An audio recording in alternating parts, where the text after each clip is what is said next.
देखो इस क्वेश्चन में भी सेम वही वाली कंडीशन है, डिस्प्लेसमेंट की टाइम के साथ इक्वेशन दे रखी है। डिस्प्लेसमेंट की टाइम के साथ क्या दे रखी है? इक्वेशन। ये क्या रखा है? x बराबर है 3 माइनस 5t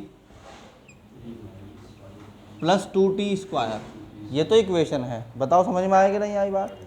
उसके बाद पूछा है वेलोसिटी बतानी है जब टाइम इक्वल टू 2 हो, ठीक है, सेकंड, और एक्सेलरेशन बताना है जब टाइम इक्वल कितना हो? 4 सेकंड।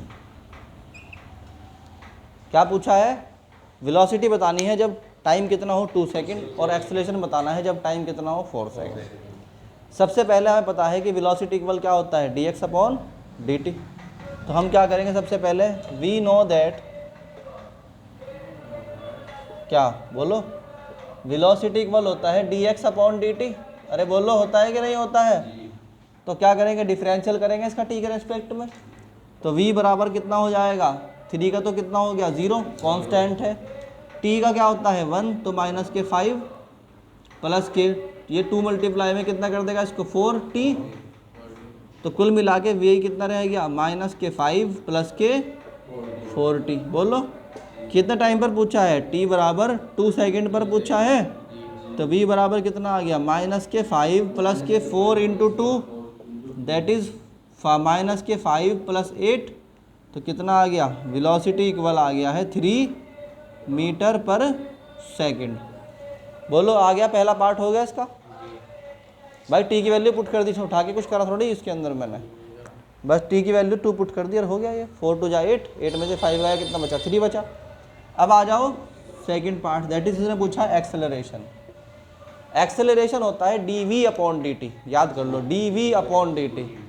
तो हम कहेंगे dv अपॉन dt, ठीक है। वो क्या हो गया? डिफरेंशियल करो इसका। माइनस 5 क्या है? कांस्टेंट, क्योंकि उसमें कोई t है ही नहीं। तो ये क्या हो गया? 0 प्लस ये 4 के साथ t है, और t का क्या होता है? 1, तो क्या रह गया? 4।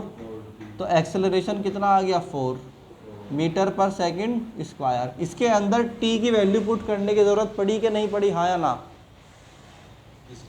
भाई t इक्वल टू 4 पे कहा था ना उसने हमारे से, तो t की वैल्यू पुट करने की ज़रूरत पड़ी कि नहीं पड़ी? जब t है नहीं रखोगे क्या? जब t है ही नहीं तो रखोगे क्या इसमें? इसका मतलब क्या हुआ कि अगर कोई टर्म ऐसी आ रही है जिसमें t बचा ही ना हो, इसका मतलब वो एक कांस्टेंट टर्म है। इसका मतलब टाइम कुछ भी हो, अब तो एक्सेलरेशन 4 मीटर पर सेकंड स्क्वायर ही रहेगा। बात समझ में आई कि नहीं आई? तो हम कहेंगे अब टाइम कुछ भी हो, एक्सेलरेशन क्या हो गया? कांस्टेंट। यही आंसर है। तो इसकी वेलोसिटी कितनी आ गई है भाई? 3 मीटर पर सेकंड, एंड इसका एक्सेलरेशन आ गया है 4 मीटर पर सेकंड स्क्वायर। यही हमारा क्या है? यहाँ है ना? तो यही आंसर फाइनल लिखोगे ना लास्ट में, क्या क्या आए तुम्हारा?